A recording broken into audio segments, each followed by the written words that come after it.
Hello guys, এখন বাজে 3:30। তো আমরা এখন বার হব ছট পূজার জন্য রেডি হচ্ছি, ঠিক আছে? তো চলো ভিডিওটি সম্পূর্ণ দেখতে থাকো তোমরা। আমি মেলায় গিয়ে তোমাদের সাথে আবারও দেখা করব। এখন আমি রেডি হয়েছি, রেডি হয়ে এখন ছেলে বাকি আছে, ওর বাবা রেডি হবে।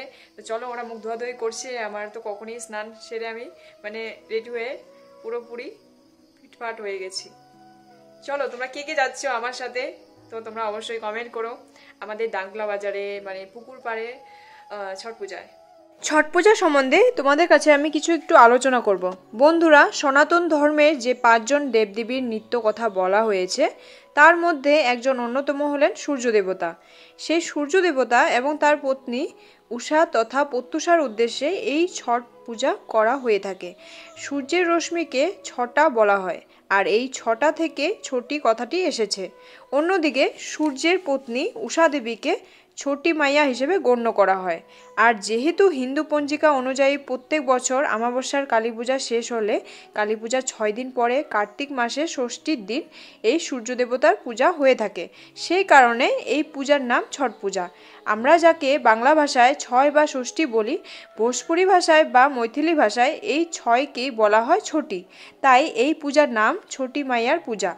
এই পূজাকে অনেক জায়গায় ডালা ছট, ডালা পূজা বা সূর্য ষষ্ঠী বলে থাকে। বন্ধুরা, সনাতন ধর্ম অনুসারে যে দেবতাকে প্রত্যক্ষ দেখা যায় সেই দেবতা হলেন সূর্যদেব। তিনি সমস্ত শক্তির উৎস। যেহেতু সূর্য দেবতাকে প্রত্যেক দিন প্রত্যক্ষ করা যায়, সেই কারণে এই ছট পূজায় কোনো মূর্তির প্রয়োজন পড়ে না।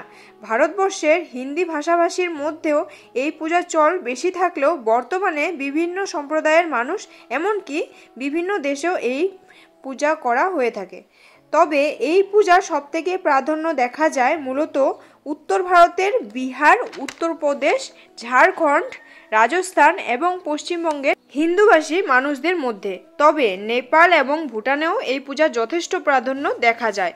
মূলত হিন্দিভাষীদের মধ্যে ছট পূজার প্রাধান্য দেখা দিলেও সনাতন ধর্মে ছট পূজার যথেষ্ট গুরুত্ব রয়েছে। পৃথিবীর প্রাচীনতম গ্রন্থ ঋগ্বেদ সর্বপ্রথম সূর্য বন্দনার কথা উল্লেখ করা হয়েছে। রামায়ণ এবং মহাভারতের কাহিনীতেও এই ছট পূজার বর্ণনা পাওয়া যায়। রামায়ণ, শ্রী রামচন্দ্র লঙ্কা থেকে যখন অযোধ্যায় ফিরে আসেন, অযোধ্যায় ফিরে আসার পর রামচন্দ্রের রাজ্য অভিষেক করা হয়। রামচন্দ্র তখন তার পত্নী সীতার সঙ্গে পূজা কল্যাণের উদ্দেশ্যে রাম রাজ্য স্থাপনের জন্য কার্তিক মাসের এই শুক্ল ষষ্ঠীতে সূর্যের উপাসনা করেছিলেন। অন্যদিকে ব্রহ্মবৈবর্ত পুরাণে অনুযায়ী মা অন্নপূর্ণার ছট পূজার উল্লেখ পাওয়া যায়। একবার আষাঢ় মাসের বর্ষার আগমনে চাষির ক্ষেতি শস্য বুনে দেয়, কিন্তু ধীরে ধীরে বর্ষা কমে ছিন্ন হয়ে পড়ে। তখন সূর্যের প্রবল দাবদ আহে, মাঠঘাট পুড়ে যাওয়ার উপক্রম হয়, চাষিদের ঘরে অন্নাভাব শুরু হয়ে যায়। চাষিরা তখন মা অন্নপূর্ণা শয়নপূর্ণ হয়। মা অন্নপূর্ণা উপায় না দেখে সূর্যদেবের ধ্যানে মগ্ন হন, কিন্তু সূর্যদেবের ধ্যান করে কোনো কিছু ঠিক হয় না। ধরিত্রীর অবস্থা প্রখর রোদের তেজে জীর্ণ হয়ে যায়। এই অবস্থা দেখে সকল দেবতারা মিলে সূর্যের শয়নপূর্ণ হন। সূর্যদেব তখন মা অন্নপূর্ণাকে কার্তিক মাসে শুক্লপক্ষে ষষ্ঠীতে গঙ্গা তীরে গিয়ে সূর্য উপাসনা করার বিধান দেন। এরপর মা অন্নপূর্ণা চাষিদের কল্যাণে ভক্তি ভরে গঙ্গা তীরে সূর্যদেবের উপাসনা করেন এবং ধরণীকে পুনরায় শস্য শ্যামলা করে থাকেন। তখন থেকে মূলত পরিবারের মহিলারা পরিবার ও বিশ্বের কল্যাণের জন্য এই পূজা করে থাকে। ব্রহ্মবৈবর্ত পুরাণেও এই ছট পূজার প্রসঙ্গে অপর একটা কথার উল্লেখ পাওয়া যায়। ব্রহ্মবৈবর্ত পুরাণ অনুসারে প্রথম মনুর স্বয়ংবর পুত্র রাজা প্রিয়ব্রতের কোনো সন্তান ছিল না। এই কারণে তিনি মনটাকে খারাপ করতেন। মহর্ষি কশ্যপ রাজাকে পুত্র লাভের জন্য যজ্ঞ করতে বললেন। মহর্ষির আদেশ অনুসারে রাজা যজ্ঞ করলেন। এরপর রানী মালিনী একটি পুত্র জন্ম দেন, কিন্তু দুর্ভাগ্যবশত তাদের এই সন্তান মৃত জন্ম নেন। এতে রাজা ও অন্যান্য পরিবারের সদস্যরা গভীরভাবে শোকাহত হন। তারপর আকাশ থেকে একটি রথ মাটিতে অবতরণ করল, যাতে মাতা ষষ্ঠী বসেছিলেন। রাজা তার কাছে প্রার্থনা করলে তিনি নিজের পরিচয় দিয়ে বললেন, আমি ব্রহ্মার মানস কন্যা ষষ্ঠী দেবী। আমি পৃথিবীর সকল শিশুকে রক্ষা করি এবং নিঃসন্তান দম্পতিদের সন্তান লাভের বরদান করি। এরপর দেবীর মৃত শিশুটিকে তার হাত দিয়ে আশীর্বাদ করেছিলেন, যা তাকে জীবিত করেছিল।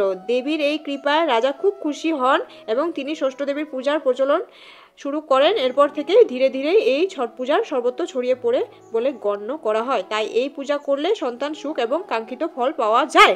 হ্যালো বন্ধুরা, আমি ঘরে চলে আসছি। এখন প্রায় বাজে 8টা। তো রোদ্র উঠে পড়েছে। আর ওখান থেকে আমি গেছিলাম শ্বশুর বাড়িতে একটু আমার পুচকাটাকে আনার জন্য। ওর দাদুর সাথে চলে গেছিল দিদার বাড়িতে। আর এখন আমি এইসব মানে সিঁদুরগুলো তুলবো। তো ড্রেসটা চেঞ্জ করব। শাড়ি পরেছিলাম, মেলায় গেছিলাম।